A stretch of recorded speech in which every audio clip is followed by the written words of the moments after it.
রোববার রাত 10:30টার দিকে ঢাকা বিশ্ববিদ্যালয়ের বিভিন্ন হল থেকে বিক্ষোভ মিছিল নিয়ে ক্যাম্পাসে বের হন কোটার দাবিতে আন্দোলনকারীরা। নিজেদের রাজাকার বলে স্লোগান দিয়ে বিভিন্ন হলে গিয়ে আরও আন্দোলনকারীদের বের করে আনে তারা।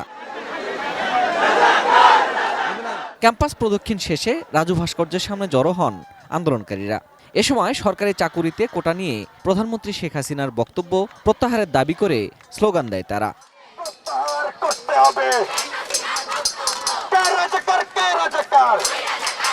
মুক্তিযুদ্ধের সময় এমন অনেকেই ছিল যাদের বাবা এখন জন্মগ্রহণই করেনি।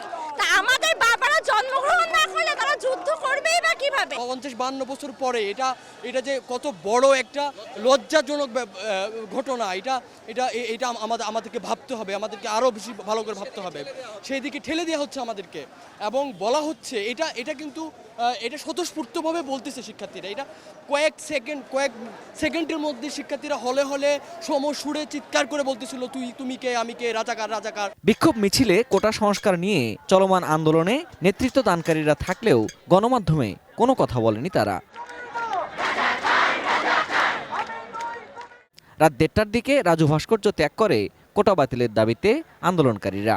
আমরা বলেছি হলে ফিরে যেতে, হলে ফিরে যাবে যতক্ষণ বিক্ষোভ মিছিল ছিল, প্রোগ্রাম শেষ, এর বাইরে কেউ থাকবে না। বাংলাদেশ প্রকৌশল বিশ্ববিদ্যালয় বুয়েট থেকেও কোটার বিপক্ষে এবং নিজেদের রাজাকার স্লোগান দিয়ে রাজু ভাস্কর্যে আসে একটি মিছিল। বিশ্ববিদ্যালয়ে এরকম পরিস্থিতির মধ্যে মধুর ক্যান্টিন, শাহবাগ, নীলক্ষেত, চাংখারপুল এলাকায় অবস্থান নেয় ছাত্রলীগ, যুবলীগ, স্বেচ্ছাসেবক লীগের নেতাকর্মীরা। কোটা বিরোধী আন্দোলনকারীদের স্লোগানের বিষয়ে আপত্তি জানিয়ে তাদের প্রতিহত করার ঘোষণা দেন তারা। স্বাধীনতা বিরোধী স্লোগান যারা দিয়েছে আমরা তাদেরকে ধিক্কার জানাচ্ছি। আমরা তাদের এই স্লোগান অবিলম্বে প্রত্যাহার করার আহ্বান জানাচ্ছি। মুক্তিযুদ্ধের বিপক্ষের কোনো স্লোগান দিয়ে কোনো আন্দোলন করা যাবে না, কারণ এদের মুক্তিযোদ্ধাদের তৈরি 30 লক্ষ শহীদের রক্তের বিনিময়ে, 2 লক্ষ মামলার ইজ্জতের বিনিময়ে এই বাংলাদেশ তৈরি হয়েছে। বাংলাদেশের বিরুদ্ধে, মুক্তিযুদ্ধের বিরুদ্ধে কেউ স্লোগান দিয়ে এদেশে কোনো রকম দাবি দেওয়া করার সুযোগ নাই। তাই অবিলম্বে আমাদের দাবি, অবিলম্বে তাদের এই বক্তব্য প্রত্যাহার করে নিতে হবে।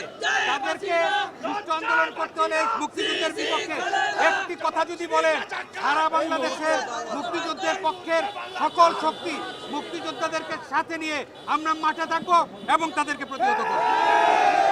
মুক্তিযুদ্ধের পক্ষের শক্তি যখন উন্নয়ন, অগ্রগতি, সমৃদ্ধির কাজ করে যাচ্ছেন, ঠিক সেই মুহূর্তে সারা বাংলায় ওই বিএনপি জামাত এই তারেক রহমান গংরা আজকে ষড়যন্ত্রে লিপ্ত হয়েছে। আমরা স্পষ্ট ভাষায় বলতে চাই, বাংলাদেশের আওয়ামী লীগের নেতাকর্মী, মুক্তিযুদ্ধের পক্ষের সংগঠনের নেতাকর্মীরা যতক্ষণ পর্যন্ত আছে কোনো ষড়যন্ত্র কাজে দিবে না। আমরা দেশ সত্য শেখ হাসিনার পাশে আছি, থাকবো, সেই আশা প্রত্যয় ব্যক্ত করছি। এই কোটা সংস্কার যারা আন্দোলন করছে তাদেরকে উস্কে দিচ্ছে, অভদ্র অসভ্য স্লোগান দিচ্ছে, তাদের বিরুদ্ধে সুস্পষ্ট হয়ে বলতে চাই, এক সাগর রক্তের বিনিময়ে এই বাংলাদেশ নিয়ে সিনেমিনি খেলা চলবে না। আমরা মেনে নিব না। কালকে সকাল 11টা থেকে আমরা এই শাহবাগ চত্বরের স্বেচ্ছাসেবক লীগের হাজার হাজার নেতা কর্মী উপস্থিত থেকে এর প্রতিবাদ করব। কালকে সকাল 11টায় স্বেচ্ছাসেবক লীগের সকল নেতা কর্মীকে এখানে থাকার আহ্বান জানাচ্ছি। শাহবাগে গণমাধ্যমে কথা বলেন তথ্য প্রতিমন্ত্রী মোহাম্মদ আলী আরাফাত। আন্দোলনকারীদের স্লোগানের প্রতিবাদ করেন তিনিও। এই যে সুযোগ সুবিধা বঞ্চিত মুক্তিযোদ্ধারা কারা বলেন তো? বাংলাদেশের কৃষক, শ্রমিক, মজুর, সাধারণ মানুষ সবসময় সুবিধা বঞ্চিতরাই কিন্তু আগে অস্ত্র হাতে যুদ্ধ করেছে। তাদের সন্তানদেরকেও বঞ্চিত করেছে ডিক্টেটররা, জিয়া এরশাদরা। এবং এই যে বঞ্চনার ফলে তারা প্রজন্ম ধরে তো বঞ্চিত। তো প্রজন্ম ধরে বঞ্চিত হওয়ার পরে যারা প্রিলিমিনারি পাশ করে, লিখিত পাশ করে, ভাইবা পাশ করে একবারে মেধা তালিকার সর্বোচ্চ জায়গায় যায়, তারা তো সবচেয়ে বেশি মেধাবী। এখন ওখানে যে সব সুযোগ পেয়েছে, ইংলিশ মিডিয়ামে পড়েছে, ক্যাডেট কলেজ, তার থেকে 3 নম্বর কম পেয়েছে, এই জন্য সে কম মেধাবী। এবং তার যে সারা জীবনের বঞ্চনাকে আপনি ওখানে ব্যালেন্স করবেন না, সুযোগ করে দেবেন না। যদি না করেন তাহলে তো আপনি বৈষম্য করছেন আরও। আমরা তো বৈষম্যের বিরুদ্ধে, আমরা মেধার পক্ষে। আমরা বৈষম্যের বিরুদ্ধে, আমরা মেধার পক্ষে। এটার জন্য রাজাকার হওয়া দরকার নেই। মুক্তিযুদ্ধের বাংলাদেশে রাজাকার যারা হইতে যাবে এদের কোনো দাবি মানা হবে না। রাত 2:30টায় বিক্ষোভ মিছিল নিয়ে ঢাকা বিশ্ববিদ্যালয়ে প্রবেশ করে ছাত্রলীগ। রাজু ভাস্কর্যে জমায়েত হয় তারাও। এ সময় রাজাকার স্লোগানদাতাদের রাজপথে মোকাবেলা করার ঘোষণাও দেয় ছাত্রলীগ। এদের লক্ষ্য হচ্ছে আমাদের শহীদদের লাঞ্ছনা করা। আজকে থেকে বাংলাদেশের ছাত্র সমাজের পক্ষ থেকে আমরা সুস্পষ্ট হুঁশিয়ারি উচ্চারণ করতে চাই।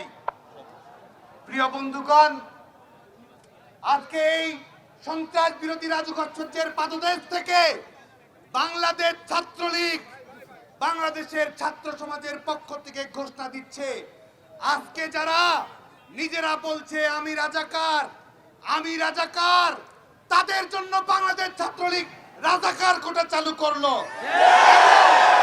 এবং যারা রাজাকার কোটার আওতাধীন তাদেরকে পাকিস্তানে পাঠিয়েই বাংলাদেশ ছাত্রলীগ, যেখানেই রাজাকার কোটার স্থাপকদেরকে দেখবেন সেখানেই দৃঢ় হস্তে প্রতিবাদ করে তুলে তার আপন ঠিকানায় পাঠিয়ে দেওয়ার জন্য নেতাকর্মীদেরকে নির্দেশনা দেওয়া হচ্ছে। এবং একই সঙ্গে আমরা গণপ্রজাতন্ত্রী বাংলাদেশ সরকারের প্রতি আহ্বান জানাবো, যারা লাখো শহীদের রক্ত নিয়ে তামাশা করে, যারা গণহত্যার পক্ষে সাফাই গাওয়ার মতো কথা বলে, তাদের বিরুদ্ধে অনতিবিলম্বে জেনোসাইড ডিনায়াল ল চালু করতে হবে। যারা বলে আমি রাজাকার, তারা রাষ্ট্রদ্রোহী অপরাধ করেছে। এই পতাকার সম্মান তারা মাটির সঙ্গে মিশিয়ে দিয়েছে। বাংলাদেশের ছাত্র সমাজের পক্ষ থেকে আমরা সুস্পষ্ট বলতে চাই, যারা রাজাকারদের পক্ষে তোষণ করে কোন ধরনের সরকারি বেসরকারিতে চাকরিতে যাওয়ার যোগ্যতা তাদের থাকবে না। পরিস্থিতি নিয়ন্ত্রণে বিপুল সংখ্যক পুলিশ মোতায়েন ছিল ঢাকা বিশ্ববিদ্যালয়ের আশেপাশে। রাত 3:30টার দিকে শান্ত হয় ক্যাম্পাসের পরিস্থিতি। Ferdous Rahman, ATN news, Dhaka.